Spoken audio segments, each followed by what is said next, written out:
In the shadowed corners of the internet, a new urban legend is whispered.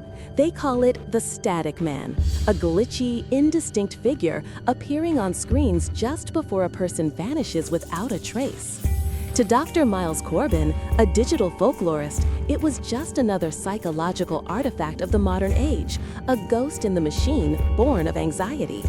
He collected the stories, filed the frantic accounts, and dismissed them as digital delusions.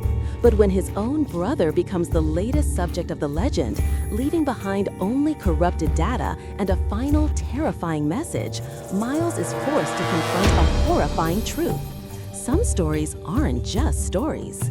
Let's begin the story. Get comfortable and listen closely.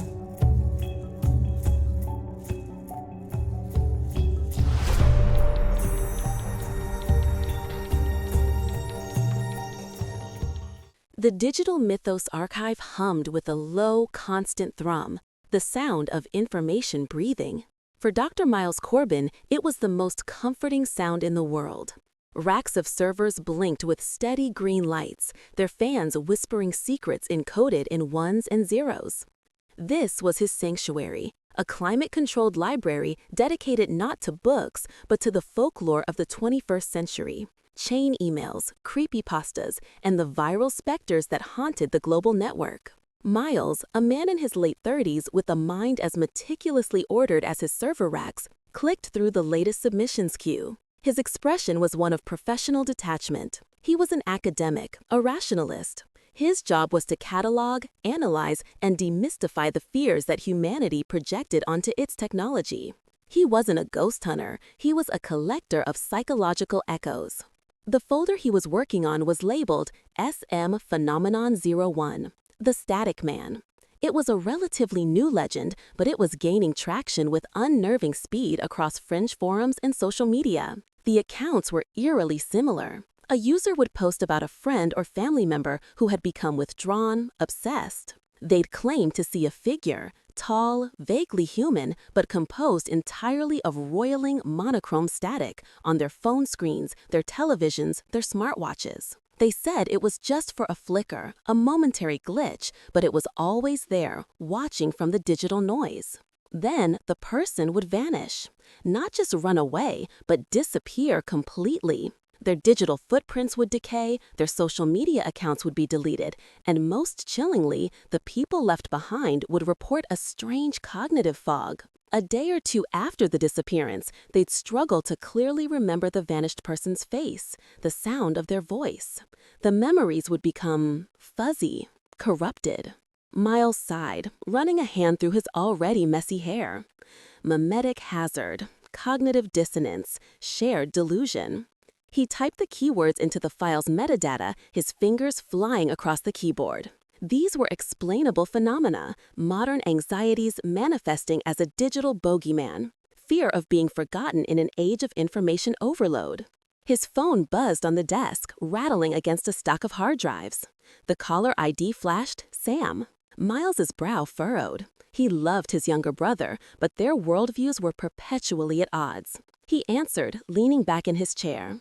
Sam, don't tell me you're calling to pitch another ghost-hunting reality show. Sam's laugh crackled through the speaker, energetic and infectious. Not yet, big brother, but I might have found your next big star. Have you heard about this Static Man thing? I've been digging through your archive's public-facing site. Miles's grip on the phone tightened. It's dangerous nonsense, Sam. It's an anxiety virus, that's all. People are getting hurt chasing these things. Or maybe it's real. Sam's voice was filled with the thrill-seeking excitement that Miles had long since traded for academic rigor. The accounts are all pointing to patterns, signal black spots, old broadcast towers. There's one just outside the city, the old WKPX tower. The legend says that's a place where the signal is thin, where heat can cross over. I'm gonna check it out tonight, get some real footage. A cold spike of annoyance and fear shocked through Miles. Absolutely not. Sam, stay away from there. It's a derelict site. You'll get hurt or arrested. This isn't a game. These are broken people you're reading about, not clues to a treasure map. The line went quiet for a moment. "You just don't get it, Miles," Sam said. His tone shifted from excitement to frustration. "You sit in your server room and turn everything into data. You file away the scary parts of the world. I want to see them. I want to know they're real." "There's nothing to see," Miles insisted, his voice sharper than he intended. "It's a story, that's all." "We'll see," Sam said, a note of finality in his voice. "Talk to you later." The line went dead before Miles could argue further. He stared at the phone, a deep sense of unease settling in his stomach. He hated when Sam did this, chasing the shadows that Miles spent his life trying to contain and explain. Shaking his head, he turned back to his work, determined to bury his frustration in procedure. He opened the latest submission, a direct video upload. The file was labeled heiswatchingme.mp4. It was a video diary from a young woman, maybe early 20s, her face pale and framed by dark, unkempt hair. She was speaking to her laptop camera, her voice a frantic whisper. "It's day 3, she said, her eyes darting nervously around her room. "I saw him again, on my laptop screen. I was just watching a video, and for a second, he was there, in the reflection, just static, but it had a shape." She held up a hand, and it was trembling. "The worst part is, I was trying to remember my mom's birthday this morning, and I couldn't. I had to look it up, my own mother. My memories feel fuzzy, like a bad TV signal. I feel like I'm fading. I think he's erasing me." Her eyes widened, staring at something beyond the camera. "Oh God," she whispered, a tear tracing a path down her cheek. "He's on the screen right now. The video didn't just stop, it fractured. The image of the terrified woman dissolved into a cascade of corrupted pixels, and the audio was replaced by a single, deafeningly loud burst of harsh, grating static before the file abruptly ended. Miles sat bolt upright in his chair, the professional detachment shattered. The hum of the server suddenly felt less like a comfort and more like a threat. For the first time, he felt a genuine chill crawl up his spine. He saved the file, but his hand trembling as he did. It was just a story. It had to be. The next morning, the unease from the previous night had solidified into a knot of genuine anxiety in Miles's gut. He called Sam. The call went straight to a recorded message. "The number you have dialed has been disconnected or is no longer in service." Miles frowned. That wasn't right. Sam lived on his phone. His number being disconnected was like a sailor scuttling his own ship. He tried again. Same message. He pulled up Sam's social media profiles. The pages wouldn't load. A stark white screen with black text. "Sorry, this page isn't available. The link you followed may be broken or the page may have been removed." Panic began to bubble in his chest, hot and sharp. He grabbed his keys and was out the door in seconds, the 20-minute drive to Sam's apartment feeling like an eternity. He ran up the 3 flights of stairs to Sam's apartment and pounded on the door. "Sam, it's me, open up." Only silence answered. He tried the knob. Unlocked. A cold dread washed over him as he pushed the door open. Sam? The apartment was empty. Not just empty of Sam, but eerily still. A half-eaten bowl of cereal sat on the coffee table, the milk now a cloudy film. But it was the center of the living room that made Miles's blood run cold. Sam's professional-grade video camera was set up on its tripod, its lens aimed squarely at the large blank screen of the television, like a hunter waiting for its prey. Miles's hands shook as he approached the camera. He pressed the playback button. The last recording was from the previous night. The timestamp confirmed it was made shortly after their phone call.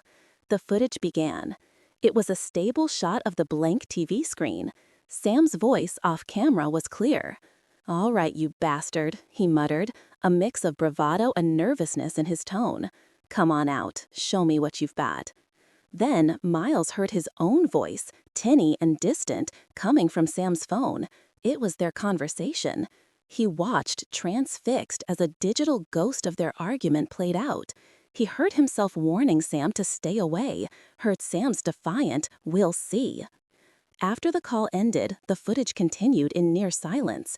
Sam was waiting. For a long, long time, nothing happened. The only sound was the faint hum of the refrigerator and Sam's occasional impatient sigh.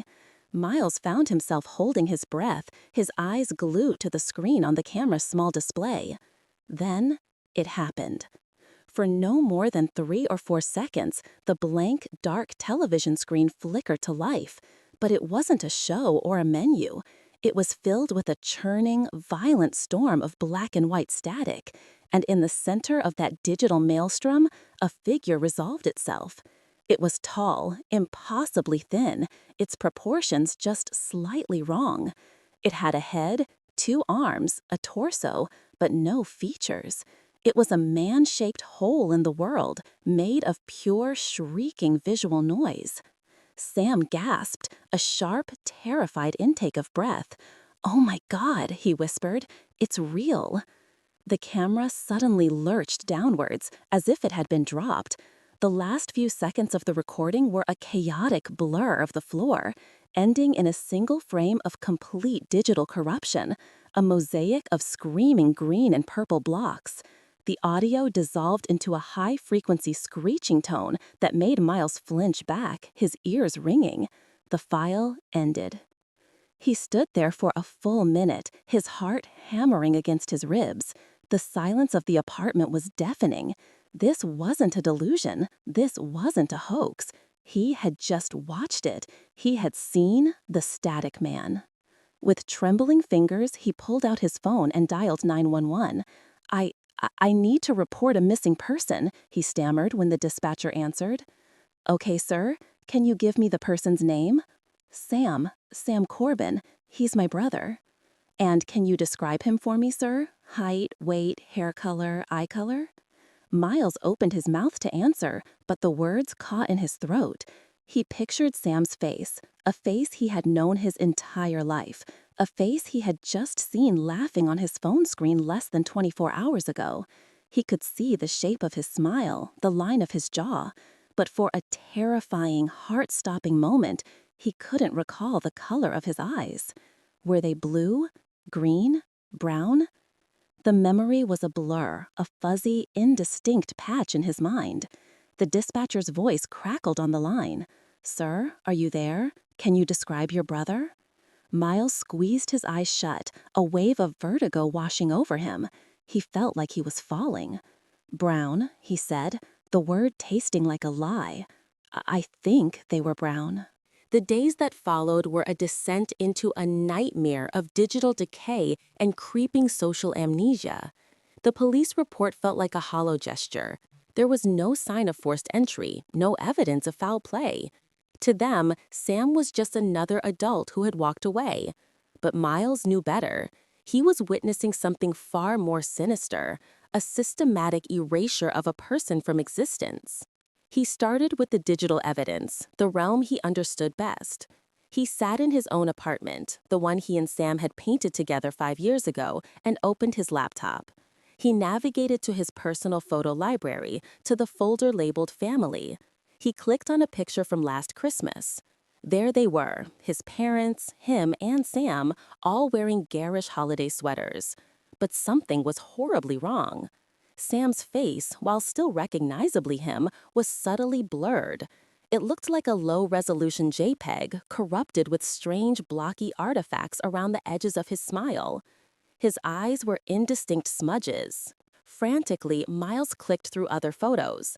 A beach trip from 2 years ago, Sam was a pixelated shape against the clear blue of the ocean.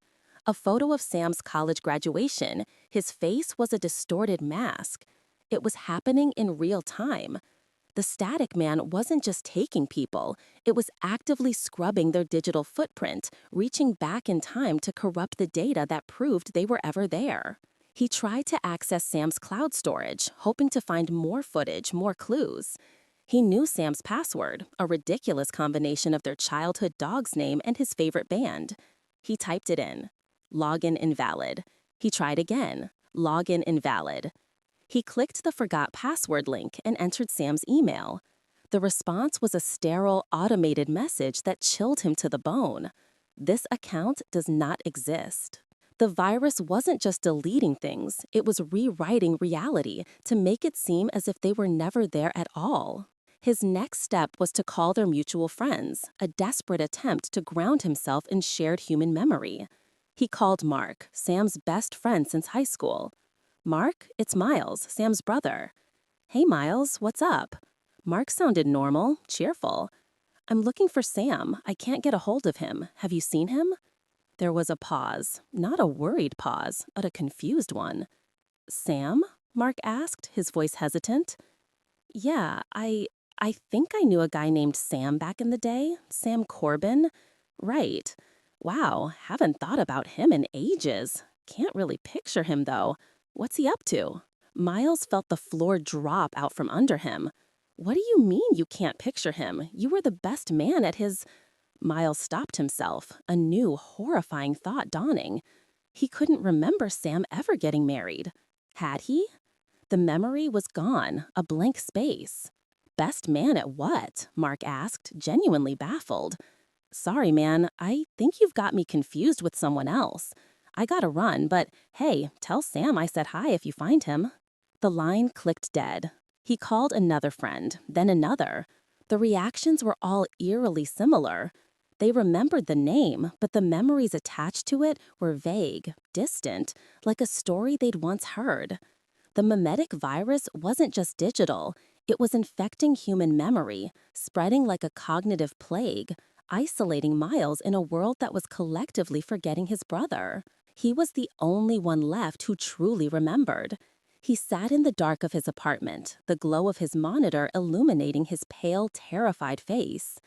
The archivist, the man whose life was dedicated to preserving stories, was now the sole living archive of his own brother. He scrolled back to the corrupted photo of Sam from Christmas, staring at the blurry space where his brother's face should be. He realized the horrifying truth. This wasn't a disappearance. It was a deletion. And he felt his own memories, the only reliable record he had left, starting to fray at the edges, the colors beginning to fade. The exposure had happened. By watching Sam's footage, by focusing his entire analytical mind on the phenomenon, Miles had painted a target on his own back. He had become an observer, and the static man had noticed. It happened on a Tuesday. Miles was deep in his research, cross-referencing static man sightings with local power grid fluctuations when his computer monitor flickered. For a split second, the screen full of data and maps was replaced by his desktop background, a serene image of a forest. But he wasn't alone in the woods. Standing between two birch trees was the figure.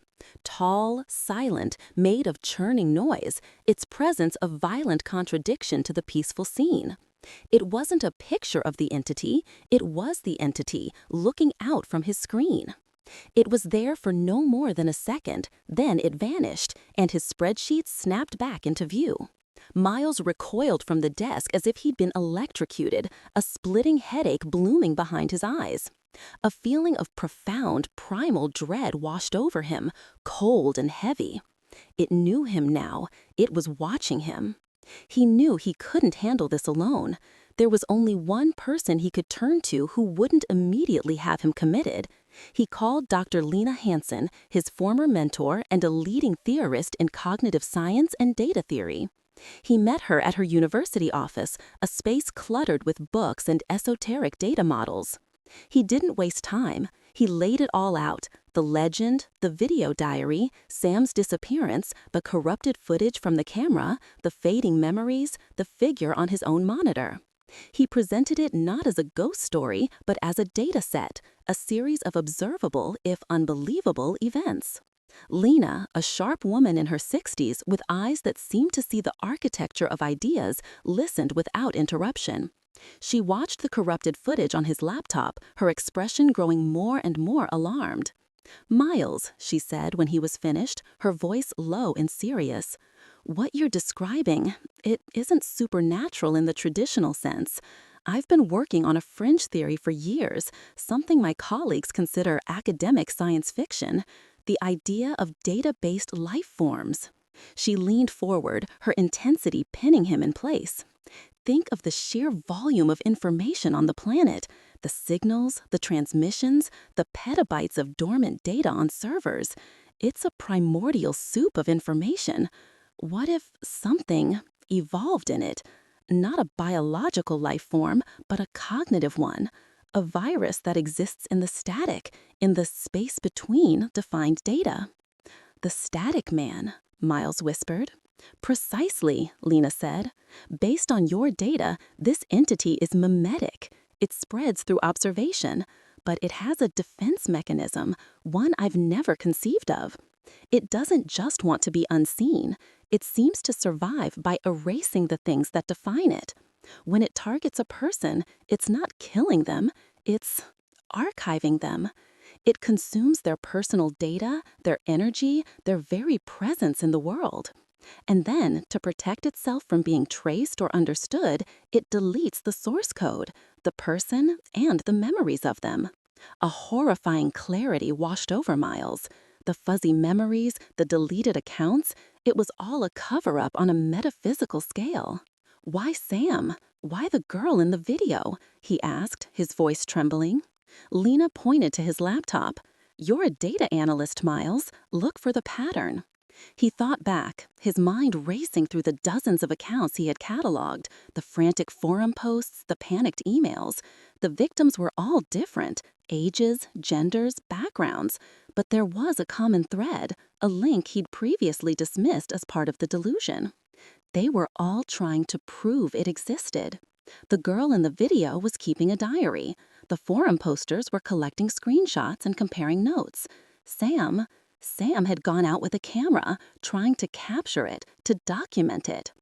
They were all archivists, Miles said, the words feeling like ice in his mouth. In their own way, they were all trying to record it, to define it, to prove the existence of something unprovable.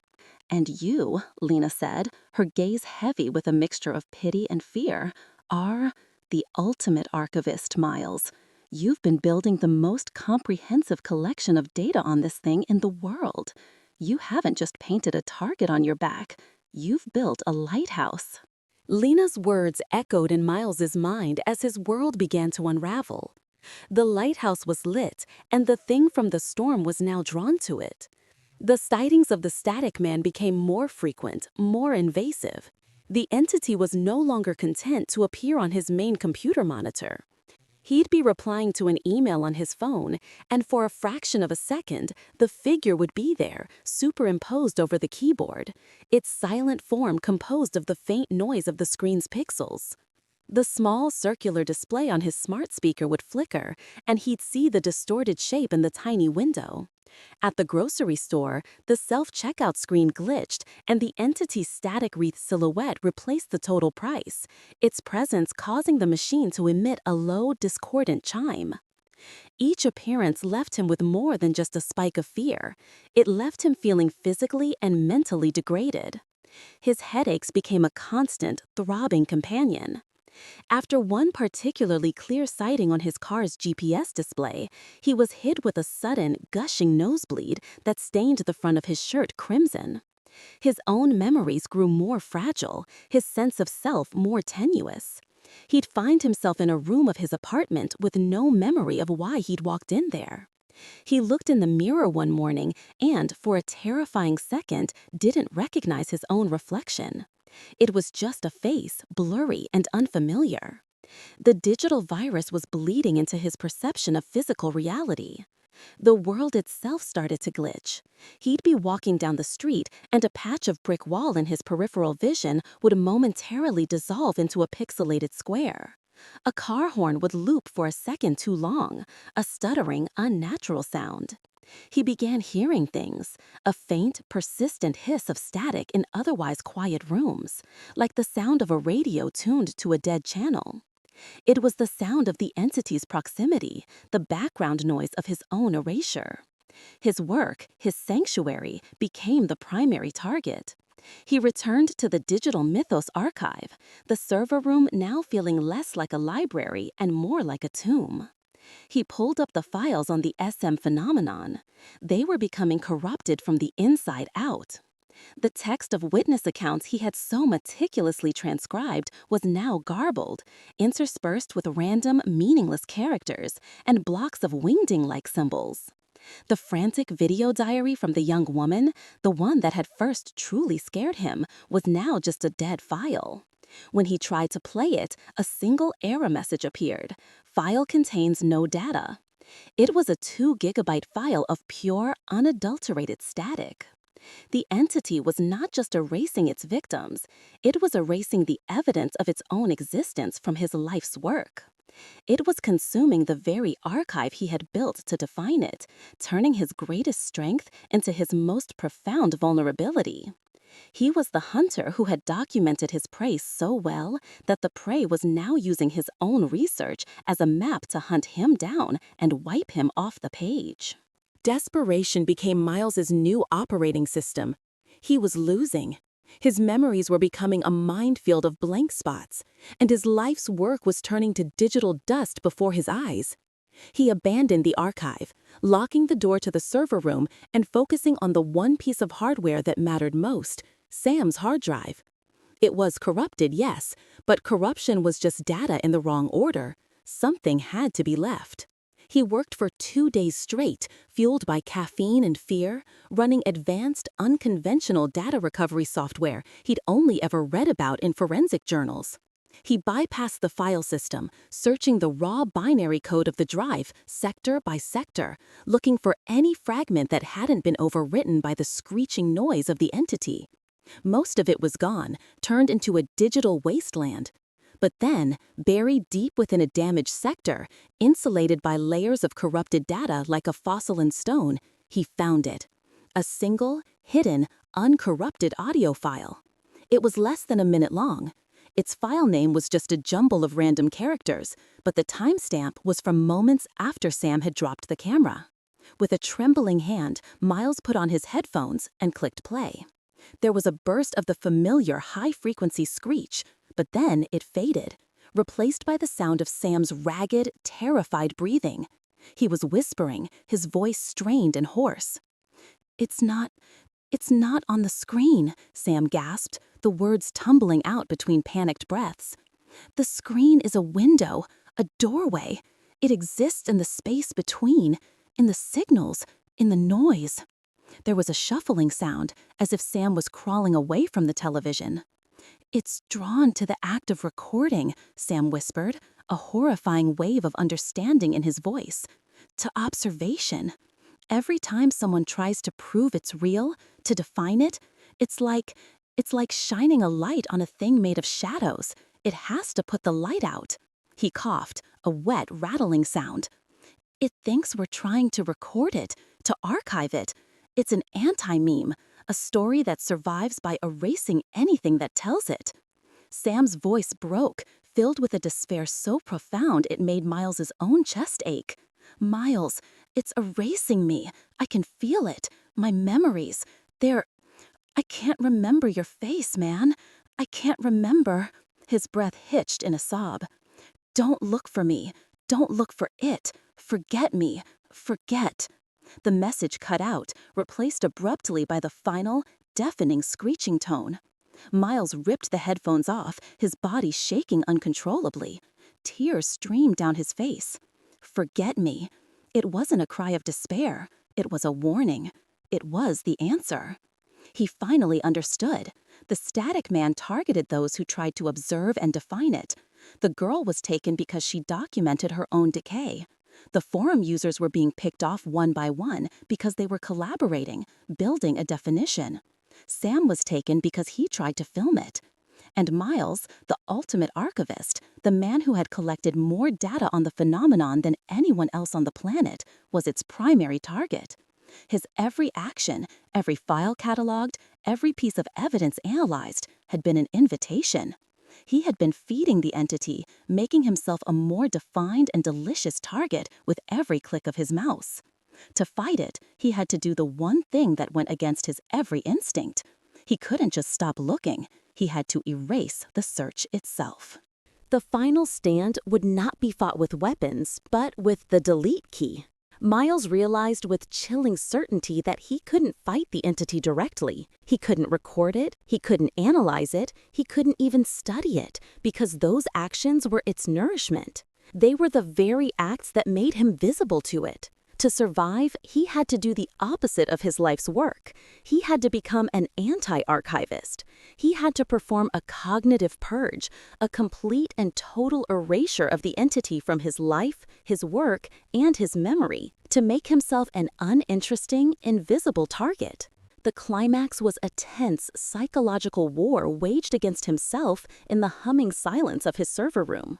He unlocked the door to the archive, the space now feeling like a cage he had built for himself. He had to tear it down. He started with the main server. He brought up the directory for the SM phenomenon and highlighted the entire folder. All of it. The garbled accounts, the dead video files, his own analytical notes, every byte of his research.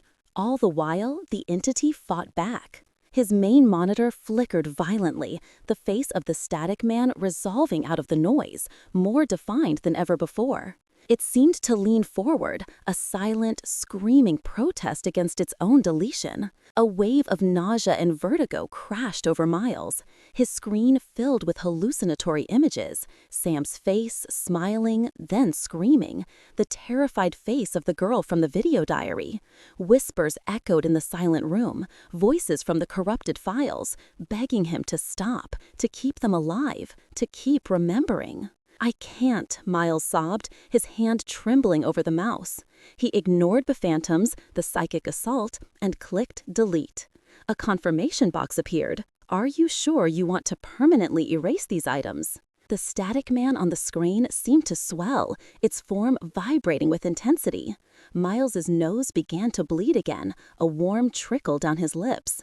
He slammed his fist on the enter key. The progress bar appeared, and for a terrifying 30 seconds, he watched his life's work vanish into oblivion. Next came his personal files, his computer, his cloud accounts, his phone. He hunted down every related search history, every downloaded image, every note. Each deletion was a physical effort, as if he were pushing against an immense, unseen pressure. The static hiss in the room grew louder, and the glitches in his vision became more intense, the walls of the server room seeming to shimmer and pixelate at the edges. Finally, there was only one thing left, the last bastion of the phenomenon, the last piece of his brother he had left, the hidden audio file, Sam's last message. He navigated to the file, his cursor hovering over it. This was the hardest part. This was the source code. It was the most perfect definition of the entity, and it was the last, uncorrupted piece of Sam. His grief warred with his instinct for survival. To delete this was to obey his brother's last wish, but it was also to kill his ghost, to erase the last proof that Sam Corbin had ever existed in his full, vibrant form. As he hesitated, the static man materialized on his main monitor. It was no longer just a figure. It was a presence. It felt solid, dense, a vortex of roaring static poised for the final erasure. Miles felt a crushing weight on his chest, his own memories of Sam beginning to violently tear and fade. He could feel himself being pulled apart at a fundamental level. With a final, ragged sob that was torn from the depths of his soul, he hit delete. "Are you sure?" His vision swam. The room was dissolving into noise.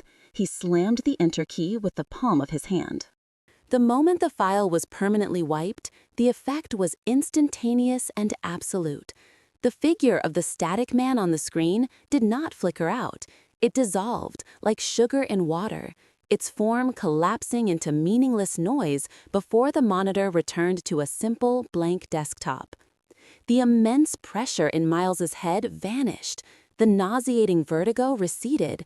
The constant low hiss of static that had become the soundtrack to his life faded into profound silence, leaving only the familiar, gentle hum of the server fans. He was left alone, slumped in his chair, in the sterile quiet of his now-purged archive. He was safe. He took a deep, shuddering breath and tried to bring Sam's face to mind. It was an act of immense, painful effort. He could remember that he had a brother. He could remember the name, Sam, but the face was a void. He could conjure a vague shape, the idea of a smile, but the details, the color of his eyes, the scar above his eyebrow from when he fell off his bike, the way his hair fell across his forehead, were gone. The erasure was nearly complete. By letting go, by choosing to forget, he had saved himself. The grief was still there, but it was a ghost of a feeling, an ache for a person he could no longer truly picture. A week later, he called his parents. He talked to them for an hour about their health, about his work, about the weather. They were happy, cheerful. They never mentioned Sam. In their timeline, in their memories, they only ever had one son. The weight of that knowledge, the burden of that ghost, was now his and his alone. Miles abandoned the digital mythos archive. He couldn't bear to be in that room, a place built to remember stories that were now too dangerous to be told. He took a new job, something far removed from his old life. He became a digital privacy advocate, a crusader for a corporation that specialized in helping people erase their online footprints, a champion for the right to be forgotten in a terrifyingly literal sense. He understood now, better than anyone, that some things survive by not being known. Years passed. He lived a quiet, mostly offline life. He avoided social media. He preferred phone calls to video chats. He found a measure of peace in the analog world. One evening, he was on a video call with a new colleague, discussing a project. The connection was clear, the conversation easy. But then, for just a moment, his colleague's connection glitched. Her image froze, then dissolved into a screen-filling blast of digital snow. And in the heart of the static, for a single horrifying frame before the connection restored itself, Miles saw it. A tall, familiar, indistinct figure. He slammed his laptop shut with a crack, his heart pounding in his chest like a drum. His breath hitched, the old, cold dread washing over him like it was yesterday. He had survived, he had forgotten, but the virus was still out there, dormant in the endless, silent noise of the network.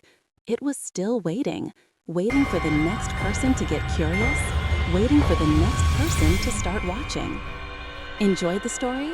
Don't forget to like, share, and subscribe for more. We'd love to hear your thoughts in the comments below.